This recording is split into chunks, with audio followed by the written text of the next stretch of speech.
नमस्कार, एक बार फिर से मैं आप सभी के सामने उपस्थित हूं बेहद महत्वपूर्ण टॉपिक के साथ। और आज हम बात करने वाले हैं डोनाल्ड ट्रंप की और साथ ही साथ पाकिस्तान के जो सेना प्रमुख हो जाते हैं आसिफ मुनीर की।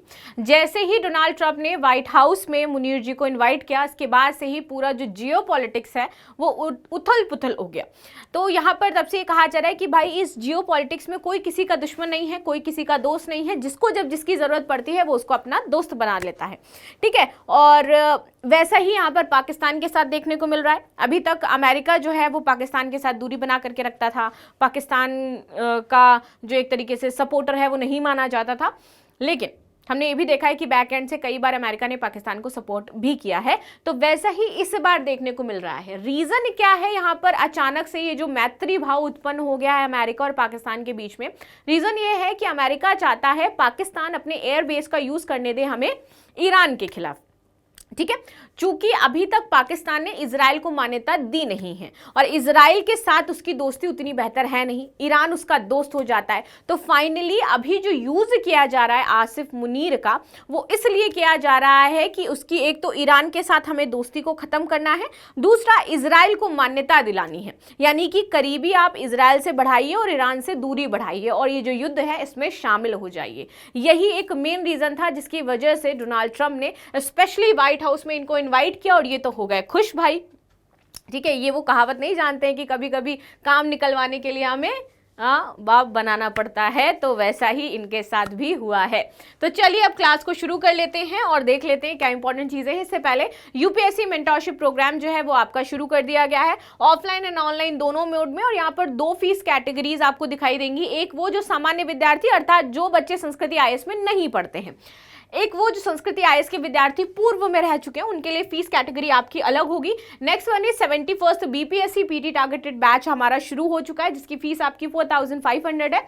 आपको यहाँ पर एक बेनिफिट मिल रहा है कि प्रीलिम्स टेस्ट सीरीज का जो पूरा प्रोग्राम है वो आपको फ्री ऑफ कॉस्ट दिया जा रहा है।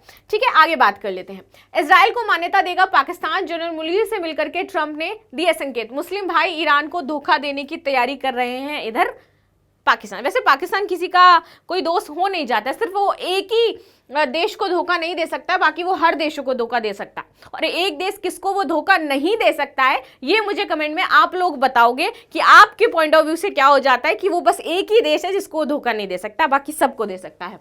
अमेरिका के पूर्व राष्ट्रपति डोनाल्ड ट्रंप और पाकिस्तान के सेना प्रमुख आसिफ जनरल मुनीर जो है, इन्होंने वॉशिंगटन स्थित व्हाइट हाउस में एक मुलाकात करी है हाल ही में। अब ये बैठक ऐसे समय हुई है जब ईरान और इजराइल वॉर चल रहा है। तो सभी को पता है भाई कि इस बैठक के मायने क्या हो जाते हैं, कि जब इस मतलब एक क्रूशियल टाइम पे ये बैठक हुई है तो इसका अर्थ क्या हो जाता है। अभी तक अमेरिका ऑफिशियली इस वॉर में इन्वॉल्व नहीं हुआ है। इजराइल प्रेशर डाल रहा है अमेरिका के ऊपर कि आप ऑफिशियली इसमें इन्वॉल्व हो गए आकर के, लेकिन डोनाल्ड ट्रंप ने मांगा है 2 वीक्स का टाइम कि भैया हमें 2 वीक का समय दो, 2 वीक में हम ये डिसाइड कर लेंगे कि हमें एंटर करना है वॉर में, जो ईरान है उस पर डायरेक्ट हमले करने हैं या नहीं करना है। तो अभी होल्डिंग सिचुएशन में, बाकी ये पूरा सहयोग उसका कर ही रहे हैं। आगे बातचीत करते हैं। ट्रंप के बयान का सार क्या हो जाता है। ट्रंप ने कहा कि पाकिस्तान का नेतृत्व ईरान को गहराई से जानता है और उसे समझने में सक्षम है। उन्होंने ये भी कहा कि पाकिस्तान इजराइल के विरोध में नहीं है और दोनों पक्षों की जो स्थिति है वो अच्छी तरीके से वो समझता भी है। इस बयान का संकेत ये मिला कि अमेरिका पाकिस्तान से रणनीतिक सहयोग चाहता है, विशेषकर वो ईरान के खिलाफ सैन्य कार्रवाई के संदर्भ में ये बात कर रहा था। अमेरिका की रणनीति क्या हो जाती है ये समझ लेते हैं। देखो, कूटनीति और रणनीति बस इसी से हमारे चल रहे हैं। ये जो वैश्विक देशों के बीच में जो रिश्ते हैं वो इसी पर बरकरार रहते हैं। अमेरिका पाकिस्तान से इसलिए सहयोग चाहता है क्योंकि पाकिस्तान ईरान का पड़ोसी है, जिससे अमेरिकी सैनिकों के लिए वहां पहुंच बनाना आसान हो जाएगा। तो वो चाहता है कि अमेरिका का जो सैन्य बेस है वो पाकिस्तान में बने और इसी वजह से वो चाहता है कि भैया इनके बीच में पहले हम शॉर्ट आउट करवा दें मामला कि इजराइल को इसने मान्यता दे दी है, यानी कि संबंध ठीक है, उधर ईरान के खिलाफ हम इसको कर दें और ये हमको दे दे एक एयरबेस जिसमें हम अपने सैनिकों को तैनात कर दें, यानी कि ईरान पर हमला करना और आसान हो जाएगा। और इसीलिए ये पाकिस्तान को बुलाया गया था, यानी कि काम था, इसलिए बुलाया गया था। इसके अलावा अमेरिका और पाकिस्तान के बीच में पहले से मजबूत सैन्य सहयोग का इतिहास रहा है, जैसे कि अफगानिस्तान युद्ध के दौरान नूर खान एयरबेस का उपयोग किया था। अमेरिका ने। पाकिस्तान की जो खुफिया एजेंसी हो जाती है आईएसआई। अच्छा, सबसे बड़ी बात यह है, आईएसआई जब भी हम सुनते हैं तो हमें लगता है कोई आतंकवादी संगठन है। भाई आतंकवादी संगठन नहीं है, पाकिस्तान की खुफिया एजेंसी है। इसने ईरान के भीतर शिया गुटों की जो गतिविधियां हैं इसकी अच्छी जानकारी उनको है। साथ ही अतीत में जो अब्दुल कादिर खान है वो ईरान को परमाणु तकनीक देने की घटनाएं भी इसी रणनीतिक मांग की पुष्टि करती है। अच्छा, सबसे बड़ी चीज ये है कि जब ईरान इतना पड़ोसी था, इतना क्लोज था पाकिस्तान का, तो क्यों पाकिस्तान ने कभी ईरान की हेल्प नहीं करी परमाणु बम बनाने में? रीजन नहीं था, बिकॉज पाकिस्तान भी नहीं चाहता था कि ईरान उसके पड़ोसी होकर के परमाणु बम बनाए, क्योंकि उसको लगता था मान लीजिए फ्यूचर में कभी कोई समस्या हो गई, और ईरान की जो दोस्ती है वो पता ही है पाकिस्तान को भारत के साथ, क्योंकि वहां पर हमारा चाबार पोर्ट हो जाता है, तो कहीं भारत बहला फुसला करके हमारे खिलाफ ना यूज कर ले। सो इस तरीके के उसके माइंड में भी ये चीजें रहती थी। पाकिस्तान की रणनीति, पाकिस्तान इस संकट में अपने पक्ष में मोड़ने की कोशिश कर रहा है। वह ईरान इजरायल संघर्ष में मध्यस्थता की भूमिका निभाना चाहता है, यानी कि वो भी चाहता है भैया कि थोड़ा हमारी बात में वजन आए, थोड़ा सा हम चाहते हैं कि हमें भी वैश्विक तौर पर थोड़ी अच्छी नजरों से देखा जाए। साथ ही पाकिस्तान अमेरिका से सहयोग के बदले कश्मीर मुद्दे की मध्यस्थता और भारत पर दबाव बनाने की अपेक्षा कर रहा है। अब देखो मामला यह है, कूटनीति से कूटनीति, रणनीति से रणनीति, ऐसे ही मामला चल रहा है। तो यहां पर ये कह रहे हैं कि अगर अमेरिका मेरे से मांगता है हेल्प, तो हेल्प करने के मैं ऑलवेज रेडी हूं, मैं दे दूंगा अपना नूर खान एयरबेस, तुम्हें जहां सन अड्डा बनाना बनाओ। लेकिन सबसे बड़ी उसकी जो चीज हो जाएगी कि हमें चाहिए कश्मीर मुद्दे पर मध्यस्थता और भारत पर दबाव बनाओ, आप प्रेशर बनाओ, तो इसके साथ वो डीलिंग करने का प्रयास करेगा। चलो आगे बात करते हैं। इसके अलावा पाकिस्तान जनता के सामने ईरान के समर्थन में बयान दे रहा है, जबकि पर्दे के पीछे वो सहयोग किसको दे रहा है? अमेरिका को। चलो भारत के लिए संभावित जो प्रभाव है वो देखते हैं। देखिए, भारत के लिए घटना क्रम कई मोर्चों पर चुनौतीपूर्ण देखने को मिलेगा। रीजन यही है क्योंकि अगर कहते हैं ना कि जब वार्ता होती है और कूटनीतिक वार्ता हो रही है, फिर वो दोनों साइड से होती है।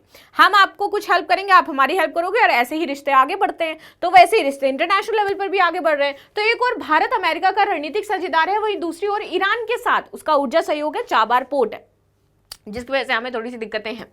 यदि अमेरिका पाकिस्तान फिर से निकट आते हैं तो ये भारत के लिए सुरक्षा और कूटनीतिक मोर्चे दोनों पर ही खतरा क्रिएट कर देगा। साथ ही अगर ईरान पर हमला होता है तो भारत की जो ऊर्जा सुरक्षा है और जो मध्य एशिया तक संपर्क व्यवस्था है वो बुरी तरीके से प्रभावित हो जाएगी।